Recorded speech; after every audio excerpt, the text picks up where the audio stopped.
Hey all, thanks for listening to Now We're Talking with Doug Padgett. On the podcast today, it's one of the sermons from Solomon's Porch.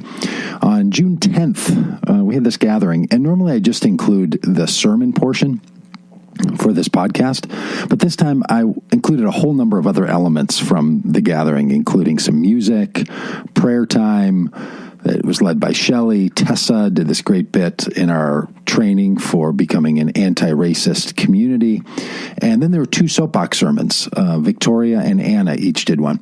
And their soapbox sermons are centering around the Beatitudes. That's what we're going to be doing all summer, which is that beginning of the Sermon on the Mount where Jesus says, "Blessed are those who." So we've invited people in our community, 2 people a week, to give reflections on how they understand that, how they think that compels us to a life of goodness in the world, and so on. So really great pieces. But then there was some music that was really wonderful and some comments before it. So I decided to include a whole number of elements here in the podcast. So you get a little bit more flavor of what we do at Solomon's Porch, how it happens, and where these sermons come from and why they settle in the way that they do.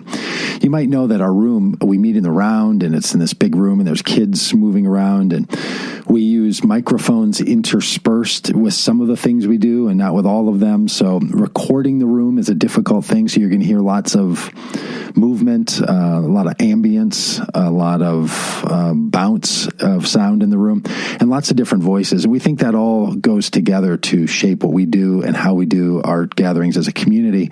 And also, I think, how you can listen to these. So you're going to notice just some different levels of audio as we go through the hour together here.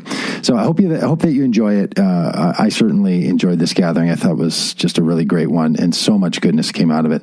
And you'll hear little introductions of why we're doing it the way we are from the people who are making their presentations. So here it is, our June 10th, Blessed are the poor in spirit, for theirs is the kingdom of heaven, gathering and podcast. Enjoy.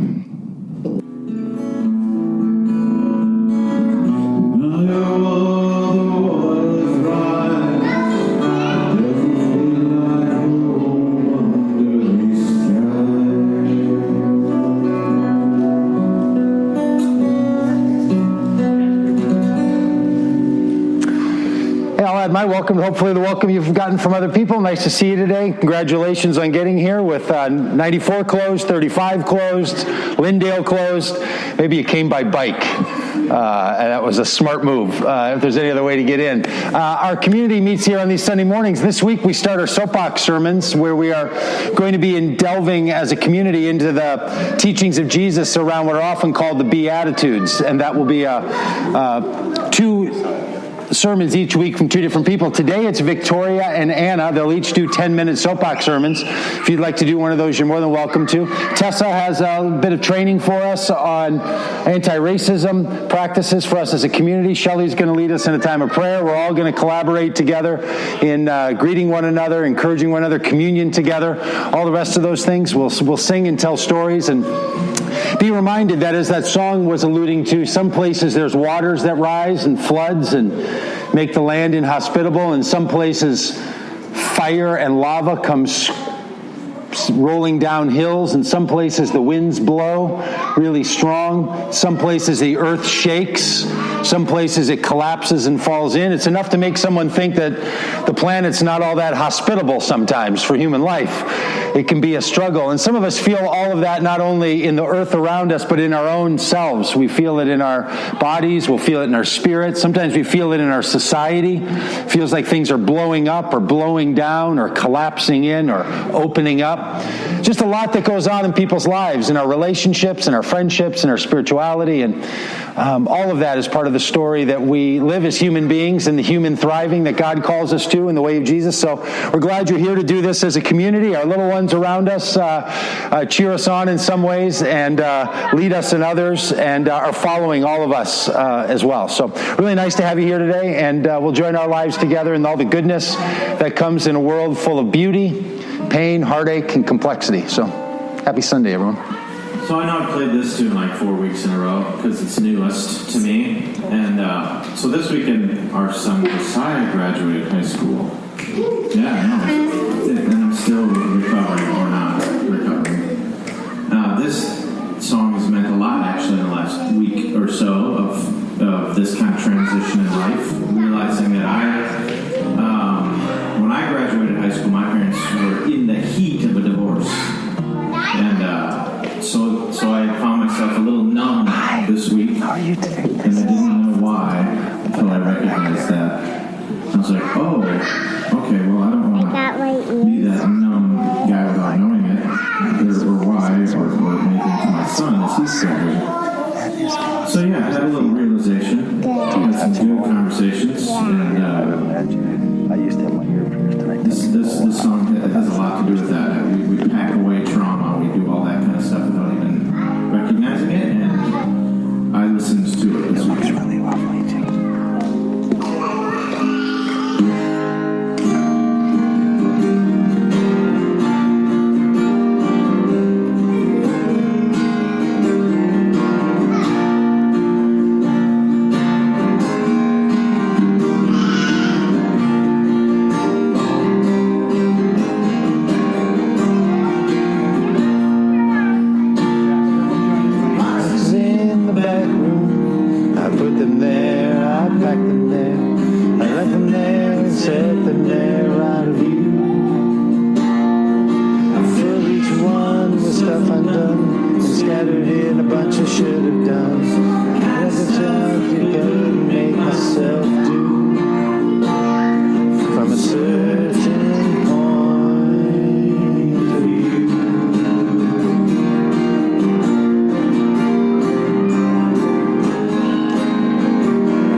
a lot of emotion in the room.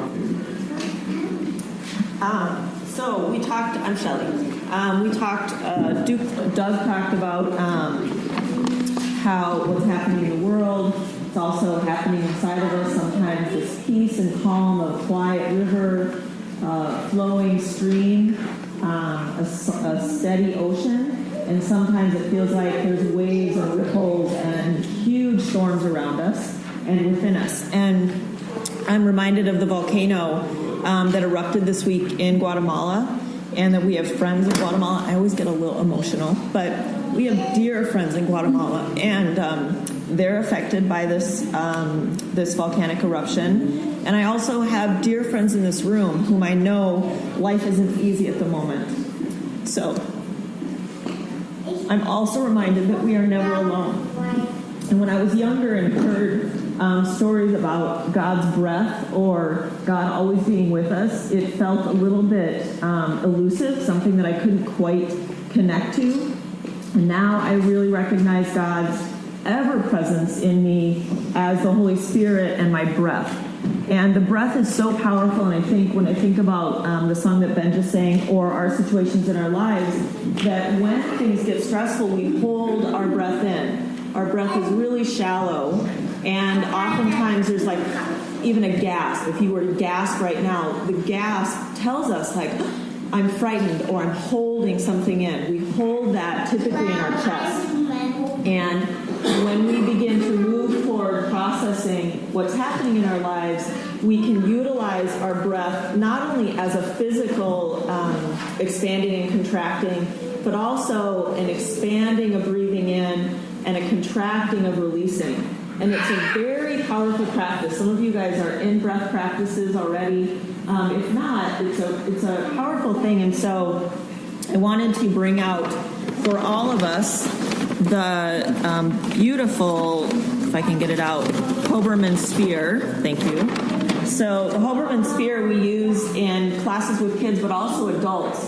So oftentimes we'll say, pick a point on the Hoberman sphere, and as we breathe in, put your hands on your belly. So breathe in, let your belly get really big, like the sphere. And when you breathe out, the ball comes in. Let's do that 3 more times together. Put your hands on your belly. When you breathe in, feel your breath, open your body up.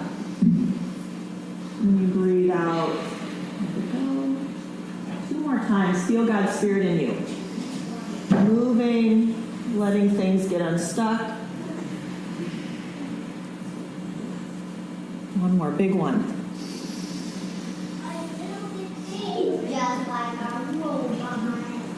And then close your eyes for just a moment.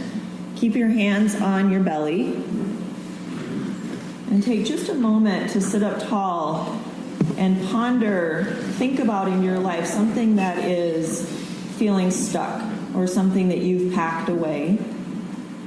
Maybe some movement that needs to happen.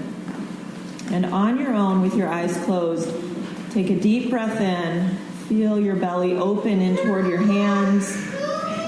And as you breathe out, feel your belly soften. The eyes are soft. Do that 2 more times. Breathing in love, and breathing out peace. And breathing in hope. And breathing out life. Amen.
Lots of famous things Jesus is quoted as saying, and one of those is, your prayer to God, your kingdom come and will be done on earth as it is in heaven. That little refrain there at the end feels a lot like that, doesn't it? Like that desire that things would be made right for all of us. We do communion here as a big collective. Our little ones go out. Mason, by the way, gets here early and sets all that up for the little ones. So thanks for that, Mason. And if you're sitting around at the end of the gathering and any of the plates or cups or bread or containers with the drinks in them are left, feel free to bring those back into the kitchen. You can participate in that way. You can also participate. The little ones go out and grab all the items. They bring them back in. They set them around. We gather around to where they bring them, and then we tell this big story together. So we'll stand up, and anyone who wants to be a reader can join all of our voices together. This is a little thing that we read at the beginning of this. We've been reading this for a lot of years in this community, and it takes on different meanings at different times as you read it. So feel free to add your voice with the rest of us as we read it out loud, or maybe just take a chance to listen to the others as we say it. So here we go. We take communion. By serving and eating bread and wine together in community with followers of Jesus around the world and throughout all ages. We enter this mystery, proclaiming and having the faith of Jesus as the Messiah, whose life, death, burial, resurrection, ascension, and sending show the love of God for the world, free us from sin, and initiate the kingdom of God in our world in new ways, for the benefit and blessing of all the world.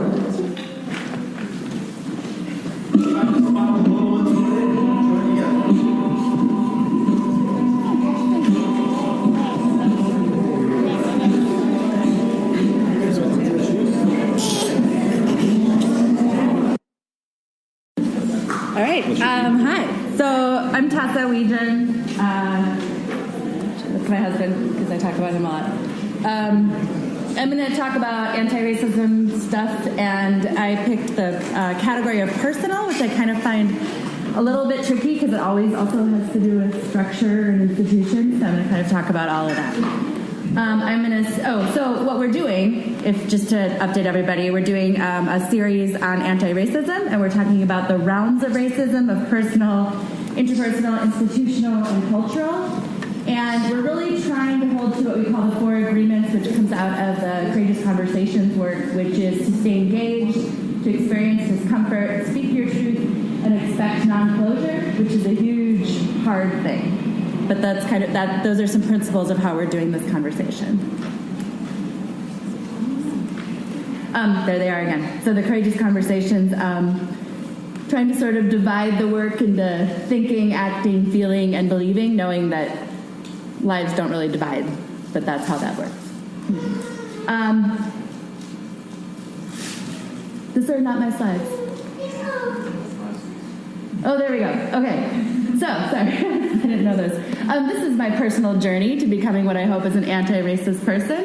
I thought I would put, this is a slide of our family dressing as ABBA for Halloween, taking pictures in Ingebrigtsens, because that's where you do it. I really like my daughter who's playing the piano at the bottom. So I think I liked this, and I wanted to start here because becoming an anti-racist person also connects with understanding what it is to be a super white lady living in South Minneapolis, which is what I am. So I think a lot of it starts with my mom. This is my mom, who's in this picture is doing a reenactment of Gracia Countryman, the founder of the Hennepin County Library System, in Sumner Library in North Minneapolis for a Juneteenth celebration piece. So my whole life, my mom has guided our family in constant interaction with people of different races. And it has been since birth, and it's been a piece of our life, and I think it absolutely made me who I am. Another piece she did, which I'm not going to show it all because it's too long, since birth we participated in a lot of Cold War activism. So we were always in walks and marches, we were in plays about the Cold War. I feel like I knew a lot more about the Cold War as a 5-year-old than maybe other people did. But, you know, it became like, and I think one thing that was a constant part of me was, even though this is so big, I have a role in this. Because I was a 5-year-old in South Minneapolis, what am I supposed to do about the Cold War? Well, something. not nothing. So that was kind of a huge piece that she has brought into my life. And then I grew up at Park Avenue Church. So Park Avenue Church is 34th and Park in a super multiracial community, and I grew up there. And I assumed that if you loved Jesus, you were a part of a multicultural world, and you talked about justice all the time. So not everybody had that experience growing up in church, but that's what I thought church was, is talking about justice and righteousness and the love of God for all people. So another thing that was a huge part of our church was a connection with African-American families in Minneapolis who often come to Minneapolis from Chicago, because Chicago is hard. And so something I remember deeply hitting me in middle school and high school was that some of my friends and some of the leaders in our group came out of places like Cabrini Green. And if you haven't heard of Cabrini Green, it's a large public housing in Chicago, and people would talk about what life was like there, and I understood at 12 that was a different deal and that it had nothing to do with their value as a person, right? It was where they were born. And so I had a stark realization through this Cold War conversation and through this Cabrini Green stories of life is different, and it has to do with things beyond who the person is. And then I went to Bethel for seminary. I went to a lot of places for college. I went to New Mexico State for college, and then I thought I was going to be a missionary, and I went to Bethel. And we had these really weird race relations things happening, and the students felt threatened, so the staff told the students of color to stay home for a couple of days. And I was like, what? So I did a protest and a sit-in and stuff, which was not real common at the seminary, and recognized that I wasn't well-suited to be a Baptist or a Southern Baptist missionary, which was what I was on the track to be. So I went back to Park Avenue, and I joined the staff there for a while. And this was part of my staff, and it was so beautiful. And it's hard to understand if you don't really love youth ministry why this is beautiful. But this is 6 a.m., and these kids are sitting in a circle with me, and they were all going back and every day loving the kids that they were working with. And it was just this amazing experience. And I also started to recognize more what systemic stuff is. So I had some of these kids who gave me social security numbers that weren't socials, and they didn't know it. They didn't know they weren't documented. I had kids that came in and then went to jail that summer. I had 2 kids who one of them got the other one pregnant. A lot of stuff, and I was I am not. So this is where, look, that's me, and it was 50 pounds lighter, so it's hard to tell. It's in the bottom right. But it's fine. It's 2 children. But it was a good realization of no matter how much I think this is important, I don't have the skills, and I'm really doing a bad job. And that wasn't, I loved completely, but I also didn't have skills, and I didn't have a lot of self-awareness, and that made things really hard, much harder than I would have guessed. And then I went to Humphrey. I went to the University of Minnesota, and I read a lot of stuff, but one of the books that really stuck with me was this book called The Warmth of Other Suns by Isabel, I can't remember her last name, Wilkerson? Yeah, so I would recommend this. And I think what she does, and what was nice about some of the stuff I read at Bethel or at Humphrey, was this concept of story within the system. So she follows the lives of African Americans who were with what we call the Great Migration, which is when people moved up from the South into the industrial North, and what that meant. And it really connected back to Chicago for me, and to the Cabrini Green story, because families who were full families in the South moved to Chicago, and in order to work, to live, because people charged them higher rents because they were black, they had to live in certain neighborhoods, and the parents had to work 3 jobs, and they worked at home. And they couldn't be with their family and their children, and some of their children, when unattended, as my children do, made choices that ruined their lives. And there's it's an interesting piece to go from the history of structure to what we want to think is just personal choices, and understand how those roll together. So it was a huge place for me where I was oh, this is how these systems make personal lives awful. And then I also had a lot of conversations about the difference between impact and intent. And it really connected back to me to Park Avenue of it didn't matter what my intent was, it matters what my impact is. And I think if you think about church missions or charitable experiences, and I would sit there in class with other adults in Humphrey who would say, but people have good intention and that's what matters. I'm no, it doesn't. If you go into a place And say you think I have good intention, I want everyone to see, and I'm going to give them all glasses, and then they're all going to have to go and pay a glasses fee every week. And, only people who have good glasses are going to get the better jobs. That's a bad analogy. Intent doesn't matter. Impact matters. And you can have all the good ideas you want, and if you're not watching about what the impact is, you are not doing a good thing. And it's not what we want. We want to think all that matters is that you have a good heart, but impact is more important than intent, unfortunately. So one of the things that's become really meaningful for me lately that I've been trying to understand more of is this concept of bystander intervention. That's kind of the fancy word for it. It came out of a lot of domestic and interpersonal violence work, but the basic idea of being, if you are standing there and you see something, what do you do? Because the not doing anything but like feeling good about it or bad about it doesn't mean anything. That's not impact. So this is kind of just a really brief slide on you could intervene directly, you could distract, you could delegate, you could get the situation, or you could delay. You can somehow make the situation worse. There was a great story on Facebook that some of you probably saw today or a couple days ago, a Greyhound bus was stopped in like northern Texas, and the cops got on and said, we need everybody's papers. And that's illegal. They can't do that. You can do that within 100 miles of the border. You can ask anyone for their papers at any time. You can't do that further up. That's how our law is right now. So this woman stood up on the bus and yelled, I'm not giving you the papers, and no one else is either. No one has to do that. And the cops were there, and she kept yelling, and the cops got off the bus and left. And in a place where deportations and detentions are happening like crazy right now to a lot of people, that is distracting. It's delaying. It's getting in there. And it's super difficult. And there are trainings and things you can do to practice how to do it so that when we're sitting there and something happens, and it usually isn't something that obvious, right? And it's not usually something like you're sitting there and someone calls someone a dirty name. It's not usually that. But the skills of this can help you figure out what to do in any type of situation like that. There's another phrase that I wrote down that I forgot to put in my PowerPoint that I think is great called get your uncle. And not everybody may have heard of this. But the concept being that if you're in a place and someone's not being kind and you're the closest one to that person, in some cases that might mean you're the only white person and they're the white person, or you're sitting by them, then in the same way that if you were at something and your uncle was drunk and being crazy at a restaurant and it would be your job to go get them, your job as a white person, as a person of a different race with other people, is to go get your uncle and go get your aunt.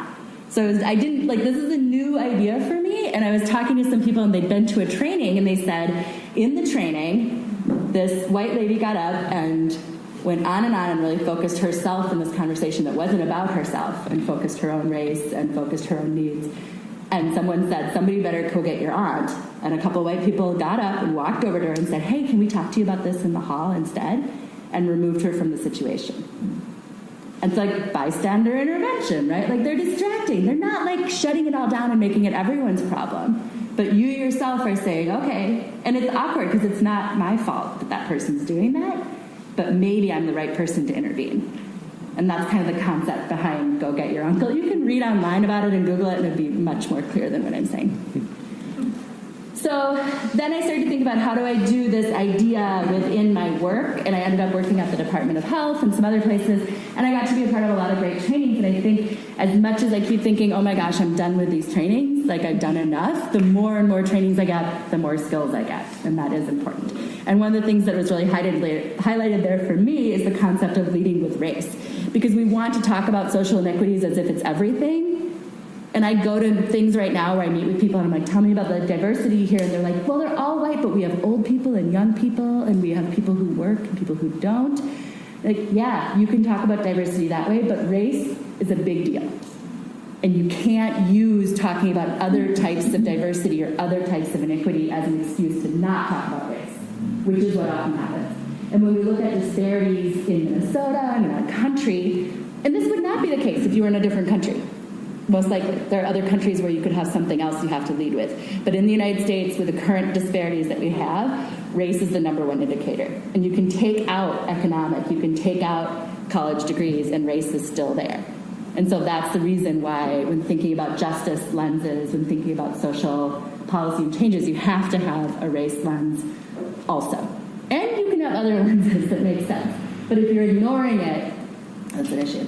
So this is kind of this intercultural development circle. And this says, like, what does it mean to be a person who is anti-racist, a person who understands intercultural stuff and who can deal with it. I have found this really helpful, and I would say I didn't really come across this until a couple of years ago, but I could see how pieces of my life delved into it. So knowledge, skills, and attitude. So knowledge might be some stuff about, oh, they like to have tea before meals. You know, it's kind of stuff, it can be that kind of stuff, but it also can be some deeper things about how systems work, how policies have impacted. Attitudes is kind of, it has to do with like your respect and openness and your empathy and ability to kind of to want to be a part of that conversation and to hear people. And then I think the piece that I forget about being so important is skills. And you actually build your skills. We don't come into the world understanding how to deal with difficult situations and understanding our own privilege. You have to build those skills.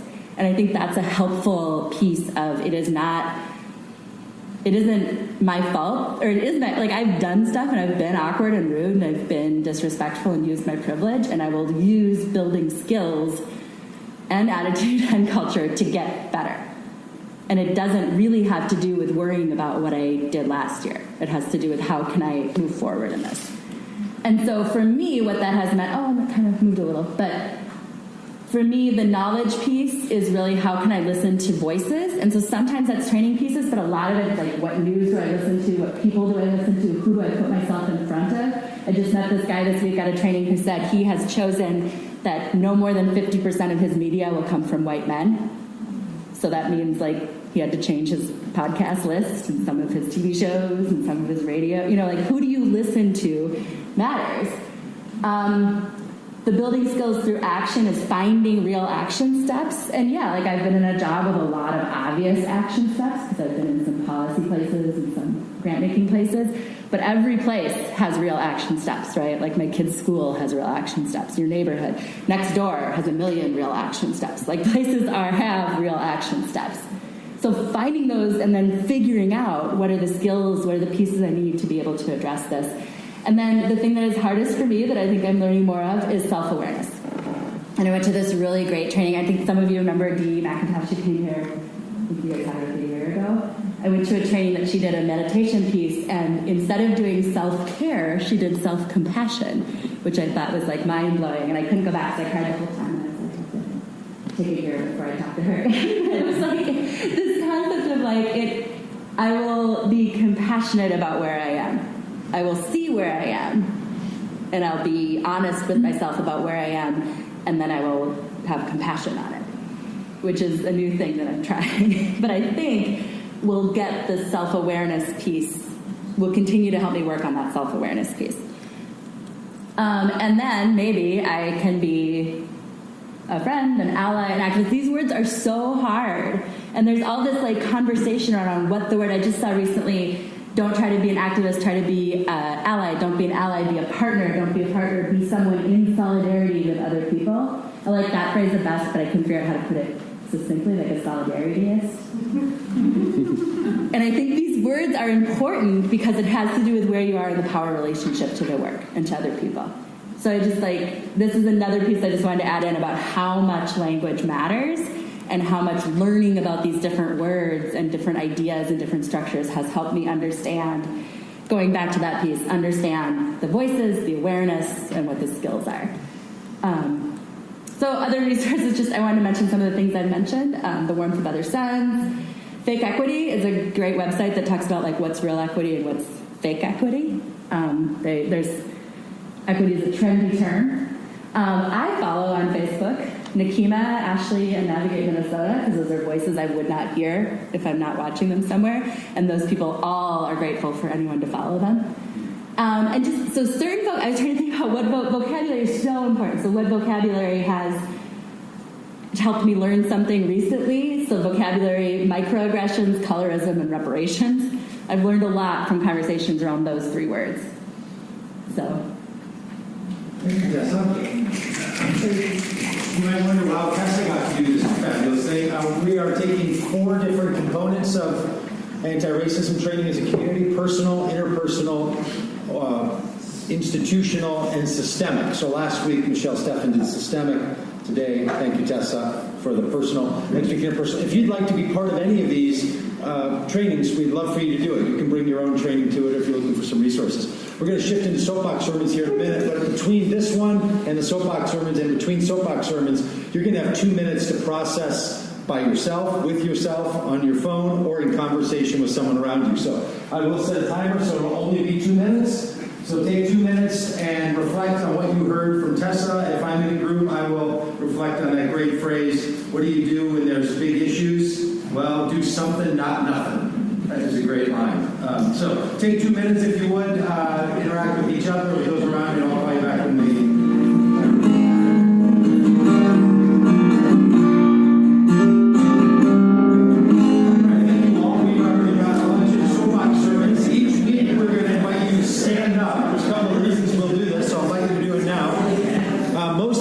Shift the energy and to sort of recalibrate yourself. And we're going to read together the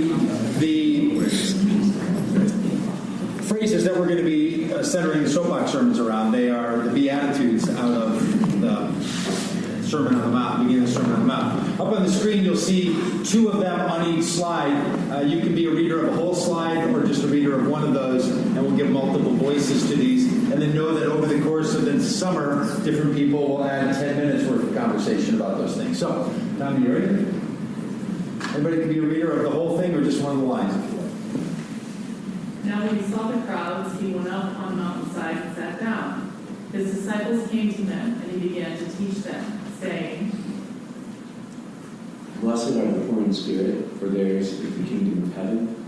Blessed are those who mourn, for they will be comforted. Blessed are the meek, for they will inherit the earth. Blessed are those who hunger and thirst for righteousness, for they will be filled. Blessed are the merciful, for they will be shown mercy. Blessed are the pure in heart, for they will see God. Blessed are the peacemakers, for they will be called sons of God. Blessed are those who are persecuted because of righteousness, for theirs is the kingdom of heaven. Blessed are you when people insult you, persecute you, and falsely say all kinds of evil against you because of me. Rejoice and be glad, because great is your reward in heaven. For in the same way they persecuted the prophets who were before you. So there it is. We will then have thoughts on this from each of our soapbox sermons. Victoria's going to use poetry, but no matter what someone using, we like to give people a little snap around here to encourage them, that we want to hear from them. And thank you, Victoria. So as I contemplated this phrase, blessed are the poor in spirit, for theirs are the kingdom of heaven, the more I thought about it, the less I felt convinced of what it might mean. What does it mean to be poor in spirit? What does it mean to be blessed by that? What does it mean to inherit the kingdom of heaven?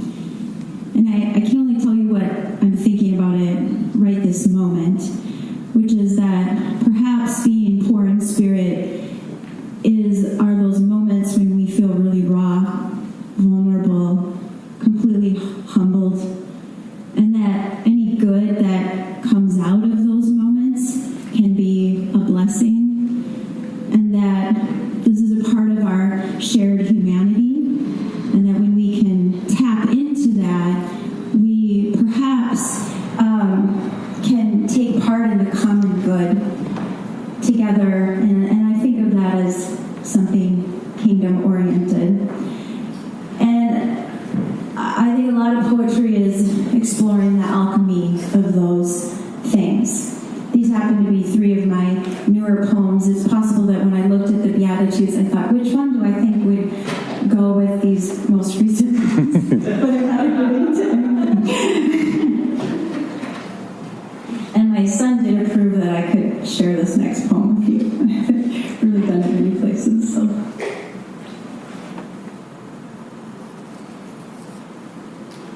When my 15-year-old son asked me what sweatshirt he should wear. I tried to play it cool and not show my pleasure that he wanted my opinion, that he spoke to me in a full sentence, not a guttural, monosyllabic utterance he usually flung my way like a empty, crumpled gum wrapper. As he invited me into his room, I held my breath a little, as though I were entering an old, ornate church. His purple and blue sweatshirts laid out particularly like communion elements. I gently lifted the sleeve of each sweatshirt with the same tenderness I once used to bathe him as a baby. "Which sweatshirt do you think looks best with these?" he asked, gesturing to his jeans. I tried not to think about how when he was 3, he believed he wanted to live with me forever.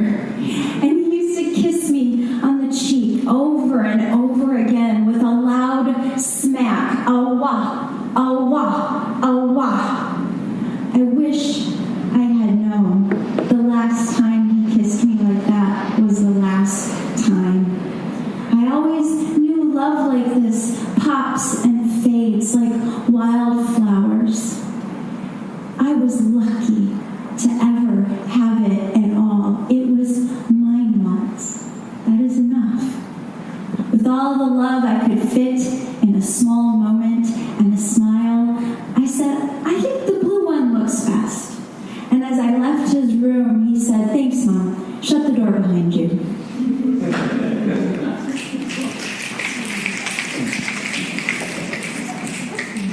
A few months ago, some of us discovered that a dear friend of this community living in Thailand named Rachel nearly died from AVM. She survived, and she's been in a long process of recovery these past few months.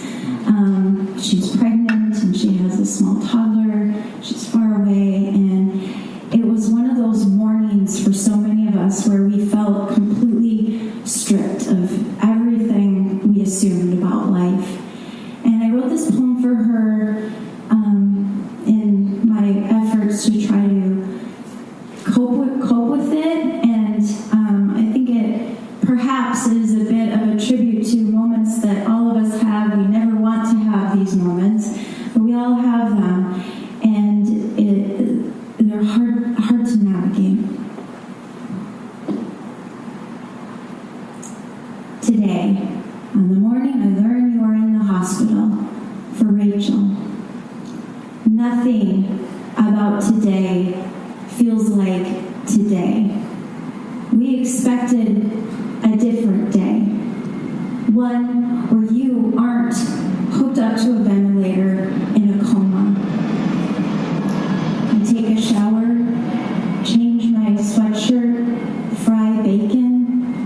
Well, the usual things feel unusual. The drip of my wet hair on my neck, the chill of lotion evaporating on my hands. How can we be so fragile? How are we supposed to live when nothing is for certain? I make tea because it's something one can do while weeping. I wonder, Rachel, where does your spirit go while your body is recovering? Does it hover about you or go off to visit family and friends? I would make your spirit tea if it visited me. Please, come visit me. Imagine the cells in your brain creatively bustling, looking at it like a piece of vintage fabric that you would use to make a new dress full of possibility. What shape will your life take if you return to us? I wonder what you would do now if you were me.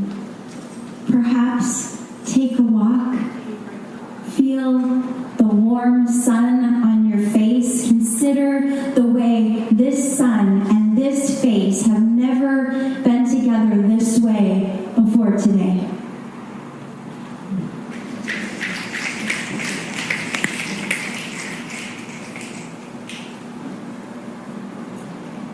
This is called Secret. I remember what you told me. Fragile and bare, like a small bird just born. We held it in our hands together, wondering what color it really was under all that afterbirth. Not even we could see the wings or the wildness under the wings.